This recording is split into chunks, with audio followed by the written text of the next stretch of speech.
Olá, bem-vindos ao curso de Licenciatura em Química do Instituto Federal do Mato Grosso.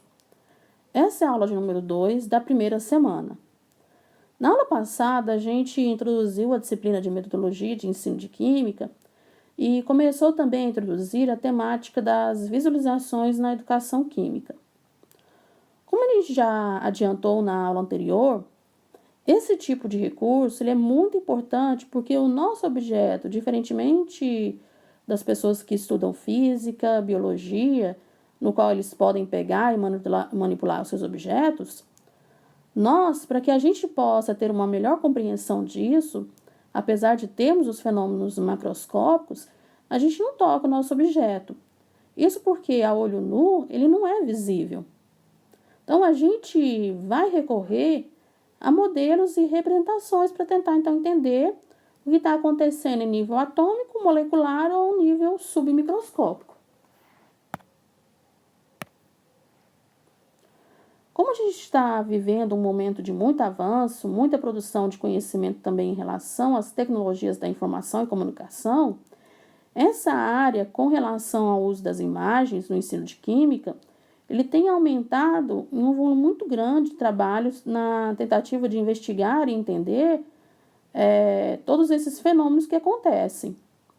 A gente também já fez uma crítica que, ao mesmo tempo que os recursos estão disponíveis em função do avanço das tecnologias, isso começa então a ser utilizado de forma aleatória, ou então é um pouco daquela perspectiva de que você não conhece essa técnica, e aí quando você tem o contato com ela, todas as suas aulas são exclusivamente utilizando essa mesma técnica. É como se agora a gente pudesse, então, criar uma série de representações desses modelos que são propostos e utilizar, então, esses materiais do tipo imagens virtuais, simulação, animação, softwares interativos diferentes, e aí todo esse material fica à disposição. Aqui neste primeiro caso, a gente tem então um exemplo de uma representação de uma estrutura para a molécula da água. Veja, aqui a gente vai ter informações a respeito da posição do ângulo, que vai se formar entre as ligações entre o oxigênio e o hidrogênio. Em relação também à informação da polaridade, as cargas parciais, o comprimento da ligação. Então veja, em uma simples ilustração, quanta informação não foi embutida nessa mera representação? E o problema é que isso acaba sendo utilizado dentro de um processo de naturalização. Como se você, que é um especialista em química, e no seu conteúdo, e o seu aluno não é. Isso aqui está sendo apresentado para ele. Você muitas vezes nem consegue enxergar todas essas informações e espera que o aluno faça essa leitura dessa imagem. Veja lá, esses processos não são inatos. O sujeito não nasce conseguindo enxergar essas capacidades visuais, essas orientações espaciais e tudo mais. Essas questões estão relacionadas a aspectos de apropriação da cultura. Depende do entorno do meio. Isso precisa ser trabalhado. A leitura de imagens para obter informações e extrair da menor maneira possível, isso não é um processo natural. Isso não deve ser trabalhado de forma naturalizada. Isso precisa ser construído, precisa ser elaborado com eles. No segundo caso aqui, a gente tem uma outra imagem que é uma representação para a estrutura da molécula da piridina, com o seu mapa de potencial eletrostático, ou seja, com as cargas que estão distribuídas ao longo da molécula. Agora, por que uma região aqui é mais avermelhada e a outra é mais esverdeada? Dependendo do livro ou do software que você utiliza, essa região de menor densidade eletrônica, ela é caracterizada na cor azul. Em geral, aonde tem maior densidade eletrônica, eles vão utilizar a cor vermelha. Ou seja, então quer dizer que os elétrons são vermelhos e é por isso que está dando essa cor? Não. Tudo isso é construção, é escolha. Quando essas escolhas não são problematizadas, elas não são discutidas, essas imagens, elas tendem a ser naturalizadas nesse processo. Então, para que para que alguém, por exemplo, né, que faça uma representação de uma outra forma, ele já vai ser considerado como não adequada ou errada. Então, tudo isso precisa ser trabalhado. Lembra, então, da aula anterior, quando a gente tinha, então, a questão do quadro, isso não é um cachimbo? Isso daqui não é um mapa da peridina. Isso daqui não é uma peridina. Ela é uma representação desse modelo para utilizar essas informações. Aqui a gente tem uma tela, por exemplo, de um simulador químico. Então, do lado aqui eu tenho uma representação de um simulador. Ou seja, quantas informações a gente tem nessa tela? A gente tem aqui um GIF, tem cores que vão ser utilizadas. No espaço pode então colocar a estrutura, uma equação de representação. Você pode também associar também um vídeo para uma apresentação macroscópica. Então, ao mesmo tempo que na própria tela você tem, então, 3 modos de representar essa estrutura com a expectativa, a intenção que ela tenha uma melhor compreensão do fenômeno que está sendo discutido, sem uma fundamentação teórica por trás disso, essa situação aqui, na verdade, ela vai mais atrapalhar do que ajudar a compreensão. E a gente vai discutir isso um pouco mais para frente. Aqui também a gente tem uma série de outras possibilidades de representação. Neste primeiro caso aqui, a gente tem um exemplo de uma fotografia do modelo concreto em 3 dimensões de um cristal do cloreto de sódio do NaCl. Então, nesse caso aqui, foi uma foto do modelo concreto que foi armado lá com bolinhas. Isso não é dessa forma. Porque quem disse que o cloro é verde? Porque se fosse dessa forma, o sal de cozinha lá na sua casa não seria daquela cor que a gente ia ver. No segundo exemplo aqui, a gente tem um modelo virtual estático em 2 dimensões do modelo atômico, ou seja, a distribuição por camadas dos elétrons e o núcleo com seus nêutrons e prótons. Mas o que a gente tem aqui?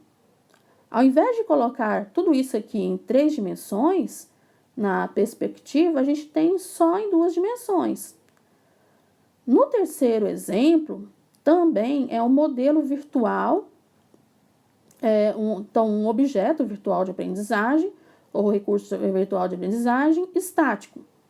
Também pseudo 3D. Por quê?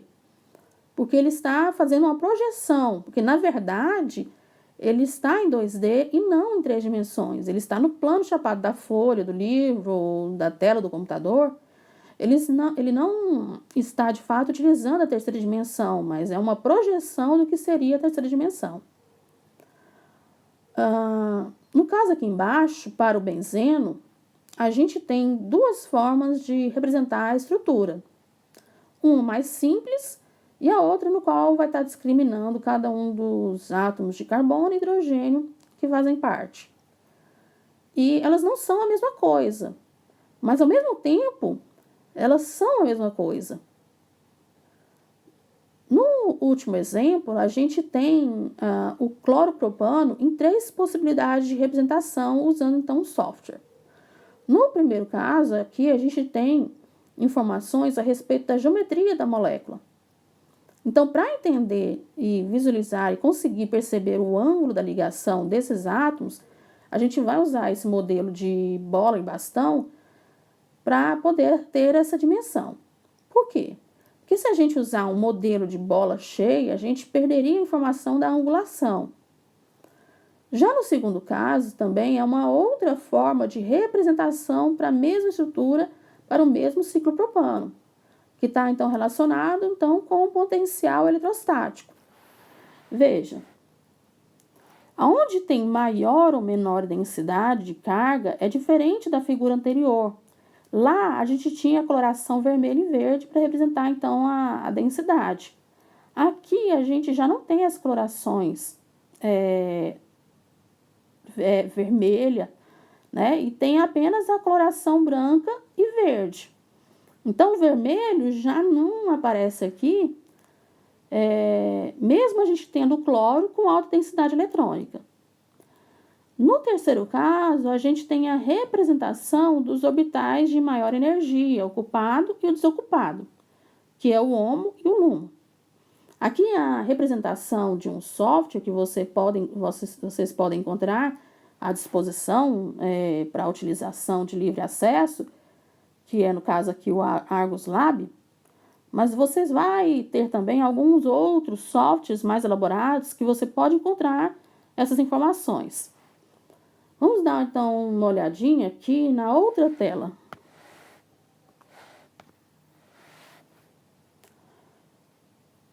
Aqui a gente tem também algumas possibilidades, inclusive com os links de onde foi tirado cada uma dessas representações.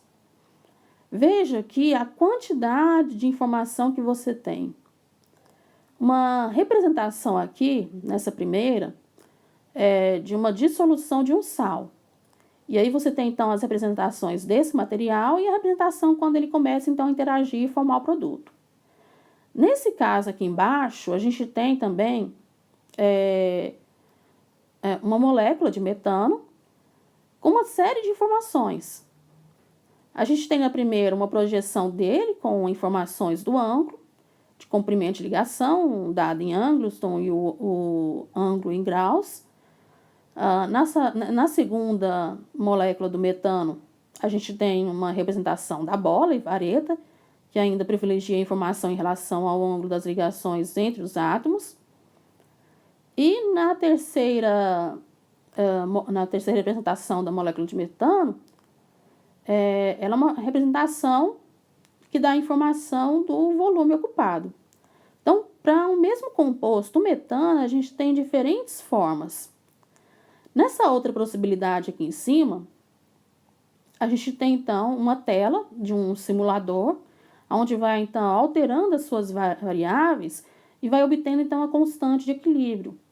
E aí ele vai representando como é que essas variáveis vão sendo alteradas se você, então, aumenta a concentração de um ou aumenta a concentração de outro.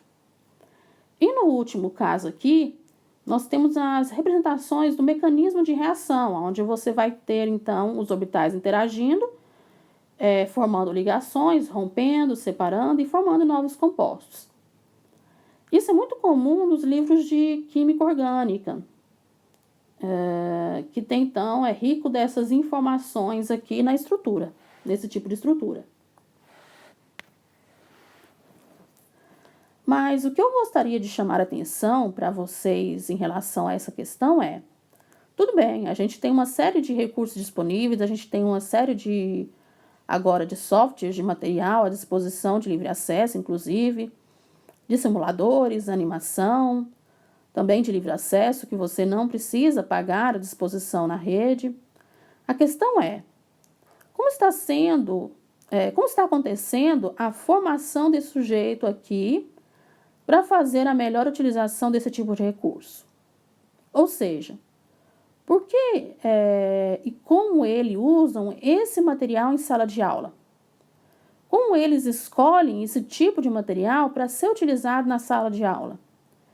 Será que não é uma leitura um pouco ingênua de usar só para chamar a atenção, quebrar a rotina, para manter o aluno atento? Porque você vai ter alguns desses recursos que vai ter movimento, que vai tentar reproduzir o modelo vibracional da molécula e tudo mais. Mas a questão é como ele é preparado para lidar com essas questões. Se ele não tiver durante o processo de formação inicial dele, ou só depois da formação contínua, um aporte teórico para entender de que maneira isso influencia, dificilmente ele faz uma escolha consciente. E aí, o aluno, como é que ele aprende com o uso desse tipo de recurso, ou quais os processos cognitivos pelos quais ele passa para ter uma melhor compreensão quando ele tem acesso ou é exposto a esse tipo de recurso, também fica a desejar. Então, aqui a gente tem uma série de alguns outros questionamentos que a gente pode levar em consideração. Se a gente está tentando trabalhar com a preservação da dinâmica de um fenômeno, Talvez a gente possa usar uma animação e possa usar um vídeo. Agora, se a gente está usando alguma questão que é estático, a gente pode usar uma imagem parada.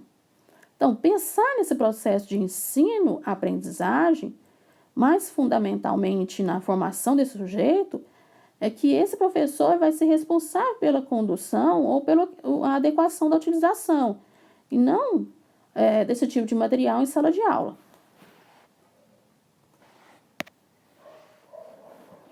Agora, que tipo de formação, então, ele precisa ter para a utilização desses recursos? Será que é uma formação meramente técnica, ou seja, aprender a manipular o computador ou o software? Ou ele precisa também de algum tipo de conhecimento pedagógico, um aporte, inclusive, das teorias da psicologia cognitiva, para poder, então, fazer a utilização desse aspecto? Que tipo de competência técnica ele precisa ter em relação às tecnologias? E que tipo de conhecimento e capacidade de visualização ele também precisa ter? Ou seja, alguns autores vão dizer que algumas habilidades visuais elas são inaptas, e outros já vão dizer que elas podem ser desenvolvidas e aperfeiçoadas e adquiridas ao longo da vida. A questão é que, independente de uma ou de outra, esse professor, diante desse arsenal literalmente de recurso, como é que ele fica? Se torna refém disso ou ele usa isso para auxiliar a prática do ensino dele? E aí, introduzir meramente esses recursos tecnológicos na sala não vai ajudar a resolver essas questões. Então, pensando nesse aspecto, ou seja, se a gente vai privilegiar uma formação mais voltada para essa questão pedagógica, ou se a gente vai, então, voltar para questões mais técnicas desses recursos, das tecnologias que estão disponíveis. Ou seja, em relação, então, à formação desse professor, quando a gente está pensando, então, na extensão desses recursos que fundamentalmente são provenientes dessas tecnologias, eu acho que a gente já pode ir além de contemplar, então, questões operacionais técnicas ou competências de procedimentos, de como usar o computador, o software ou a animação. Mas, fundamentalmente, o que precisa ser privilegiado é a competência pedagógica, para que ele tenha condições de planejar inicialmente que tipo de recurso, então, ele pode recorrer para o conteúdo que ele vai trabalhar. Qual o critério que ele vai utilizar para selecionar esse tipo de material? Se não existe esse material disponível, como é que ele, então, vai fazer a adaptação do que existe disponível e, posteriormente, como é que ele vai, então, fazer a avaliação desse tipo de recurso? Ou seja, se ele não tiver esse tipo de competência pedagógica para utilizar esse tipo de recurso voltado para explorar as questões das visualizações, dificilmente ele vai, então, conseguir fazer com que esses processos de ensino-aprendizagem daquele conteúdo que ele está tentando desenvolver seja mais efetivo para o aluno. Ao contrário, ele talvez pode, inclusive, ter dificuldades nas questões operacional técnica do procedimento, de como mexer com aquilo, e nem chegar ainda nas discussões pedagógicas. Mas isso é um assunto da próxima videoaula, quando a gente então vai tentar trazer o subsídio para vocês do aspecto teórico para dar suporte para ele repensar a competência pedagógica, que eu diria que é o mais importante neste momento. Então, dê uma olhada no material que está disponível.